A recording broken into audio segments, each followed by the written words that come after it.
अर्थशास्त्री अनिल जैन जी जुड़ चुके हैं। अनिल जी, सबसे पहले बहुत स्वागत है आपका प्राइम न्यूज पर।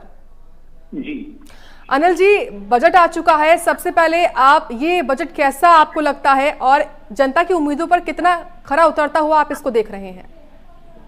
मैं एक चीज कहूंगा कि ये बजट जैसा हम उम्मीद कर रहे थे कि शायद ये पॉलिटिकल बजट होगा या ये इलेक्शन बजट होगा या लॉलीपॉप बजट होगा, ऐसा कुछ भी नहीं निकला। इसमें कोई भी शॉर्ट टर्म बेनिफिट देने की कहीं पे कोई चेष्टा नहीं की गई है कि लुभावना हो लोगों को, डायरेक्टली कोई मिडिल क्लास को डायरेक्ट बेनिफिट मिला हो, कि कोई ATC की छूट बढ़ा दी हो, इनकम टैक्स कम कर दिया हो या कोई GST कम कर दिया, ऐसा कुछ भी नहीं। पर ये बधाई दूंगा कि ये लॉन्ग टर्म बजट है और पूरा हिंदुस्तान की ग्रोथ के ऊपर, इकोनॉमिक ग्रोथ के ऊपर इसका बहुत अच्छा लॉन्ग टर्म इम्पैक्ट होगा, क्योंकि गवर्नमेंट ने कोशिश की है कि ज्यादा से ज्यादा पैसा कैपिटल एक्सपेंडिचर के फॉर्मेट में करीब 10 लाख करोड़ से ऊपर 35% से ज्यादा कैपिटल एक्सपेंडिचर को बढ़ाया गया है। और अगर कैपिटल एक्सपेंडिचर बढ़ता है तो नेचुरली एम्प्लॉयमेंट भी बढ़ता है और फर्दर चारों तरफ ऑलराउंड डेवलपमेंट होगा।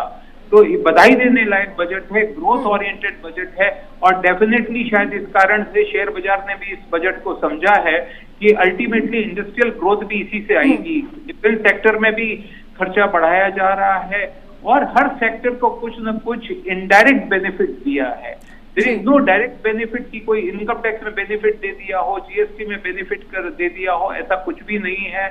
इनकम टैक्स वगैरह में कुछ ऐसे प्रोविजंस लाए हैं जो मनी लॉन्ड्रिंग या जो एक्स्ट्रा टैक्स प्लानिंग हो रही थी उसको भी रोका गया है। तो मैं कुल मिला के बधाई दूंगा फाइनेंस मिनिस्टर को एक लॉन्ग टर्म सोच के लिए। ठीक है, लेकिन अनिल जी देखिए, लगातार हम देख पा रहे हैं कि कोविड का समय चल रहा है और कोविड के समय में जिस तरीके से सरकार की ओर से ये बजट पेश किया गया है, तो क्या ये ठीक समझा है या फिर सरकार और कोशिश कर सकती थी इसको मजबूत करने के लिए? सरकार ने अपनी तरफ से अच्छी कोशिश की है, मैं कहूंगा कोई उसमें कमी नहीं है। उन्होंने रुपए को डायरेक्टली बांटने की जगह उन्होंने ग्रोथ के ऊपर रुपया लगाने की कोशिश की है। खूब जैसे बताया फाइनेंस मिनिस्टर ने कि जनवरी का टैक्स कलेक्शन 1,40,000 करोड़ है, इससे रोबस्ट कलेक्शन और उस पूरे पैसे को कैपिटल एक्सपेंडिचर के फॉर्मेट में खर्च करना, I think this is very good way of planning और इससे लॉन्ग टर्म बेनिफिट कंट्री को आएंगे। वो हाईवेज के ऊपर अच्छा पैसा जा रहा है, 1 लाख करोड़ रुपया स्टेट्स को देने की बात हो रही है फॉर इंफ्रास्ट्रक्चर डेवलपमेंट के लिए। तो कुल मिला के it can be considered to be a growth budget. ठीक है, लेकिन देखिए अनिल जी, इस बार तमाम जो लोग हैं, खासतौर से आम जनता, उनको था कि टैक्स में कोई छूट मिलेगी, टैक्स पेयर्स लगातार इसको लेकर इंतजार कर रहे थे, लेकिन बड़ा झटका लगा इसमें भी। तो इसको आप ठीक है जी बिल्कुल उनके लिए निराशा का है। उनको उम्मीद थी कि कोई टैक्स के स्लैब्स थोड़े से अच्छे हो जाएंगे और ऊपर चले जाएंगे, ATC में कोई रिलीफ आएगा, सैलरी क्लास को कुछ मिलेगा, बिजनेस क्लास के जो लोग हैं उनको कुछ मिलेगा। ऐसा कुछ भी नहीं हुआ है। ये थोड़ा सा डिसअपॉइंटमेंट जरूर है, पर मैं इसको कहूंगा कि ये शॉर्ट टर्म है।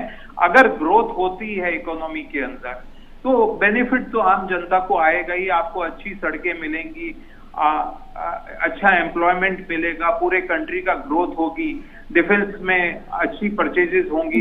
तो हिंदुस्तान के पॉइंट ऑफ व्यू से तो बजट ठीक ही लगता है। और शॉर्ट टर्म में डेफिनेटली हम कह सकते हैं कि हमें जो उम्मीद थी वो शायद उसके ऊपर ये ना भी खरा उतरा हो, फिर भी बजट में कहूंगा कुल मिला के अच्छा है। ठीक है, बहुत शुक्रिया आपका अनिल जैन जी जुड़ने के लिए और बातचीत करने के लिए और बजट इस बार कैसा रहा उस पर अपने विचार रखने के लिए। तो देखिए, अर्थशास्त्री जुड़े थे हमारे साथ, अनिल जैन जी, उनका कहना है कि बजट ठीक है बट सरकार कुछ और बेहतर कर सकती थी, लेकिन फिलहाल बड़े ऐलान क्या कुछ किए हैं सरकार की ओर से वो भी हम आपको लगातार दिखा रहे हैं आपके टीवी स्क्रीन पर।